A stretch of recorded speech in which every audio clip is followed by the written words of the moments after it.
If you can separate your intuition from your fear centers, principally your amygdala, then your intuition is a ridiculously, phenomenally, astonishingly effective supercomputer. So at a bare minimum, Biology of Belief, again, I'll forget the author's name, he puts his stat out. The conscious mind processes roughly 40 bits of information per second, whatever a bit is, yes, no, on, off. The binary, a syllable, maybe that's a bit. A second. The subconscious mind, 20 million. 500,000 to 1 ratio. That's what feeds your intuition. So, as a supercomputer, your intuition is capable of doing 20 million bits of information per second. That's massive. That's why if you actually listen to your intuition, your subconscious processes all this data. And then if that's a genuine feeling that's coming from your gut, you're probably good. Now, if it's your amygdala, and that's a big challenge, sorting those two out. If your amygdala is got you scared, concerned, that's highly inaccurate. So sorting the two out.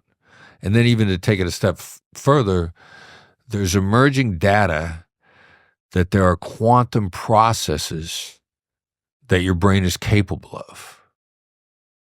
So 20 million bits of information per second is probably an underestimation of what your brain can do if it has quantum computing capacity, which I believe actually that's probably very likely true. It's one of the reasons why psychologists, neuroscientists see the mind, body, and the brain as 3 separate entities.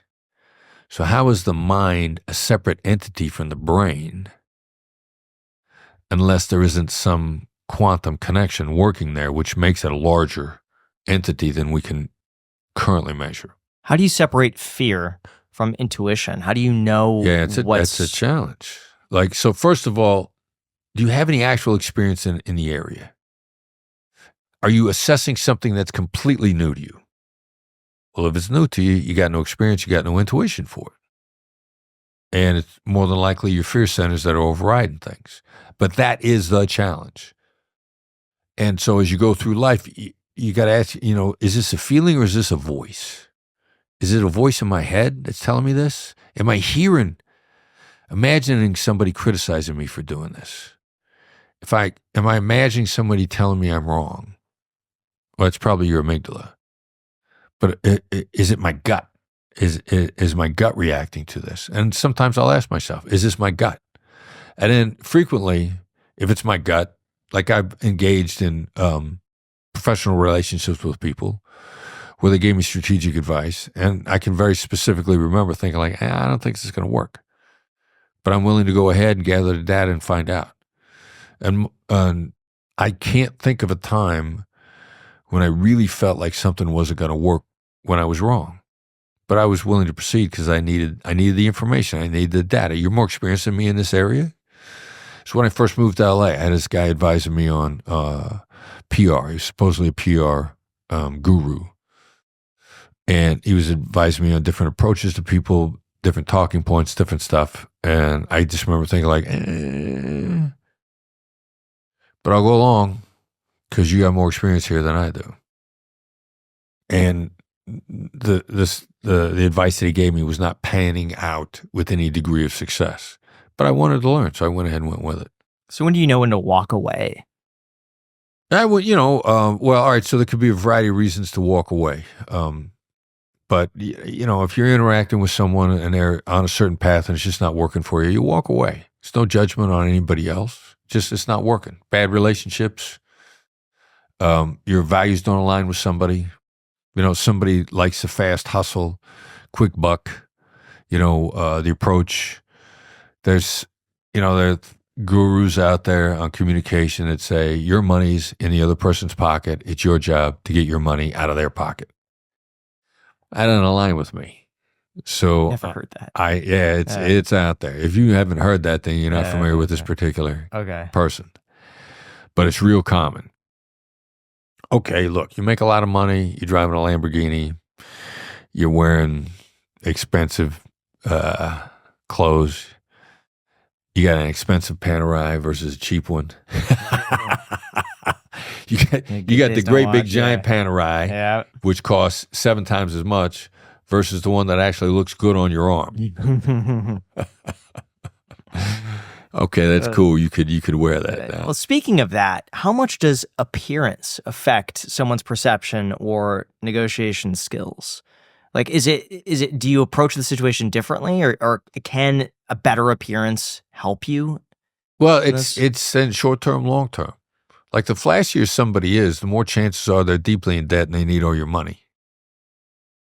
And so, I get somebody,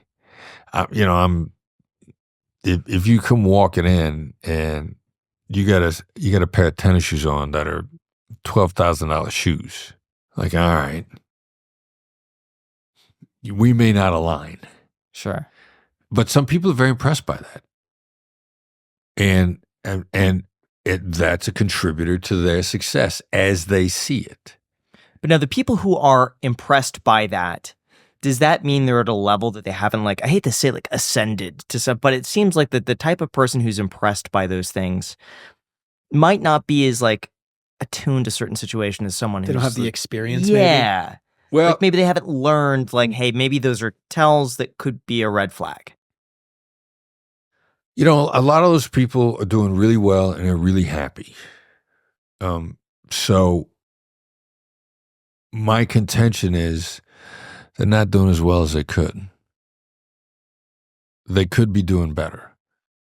But by all the external measurements around them, they're doing great.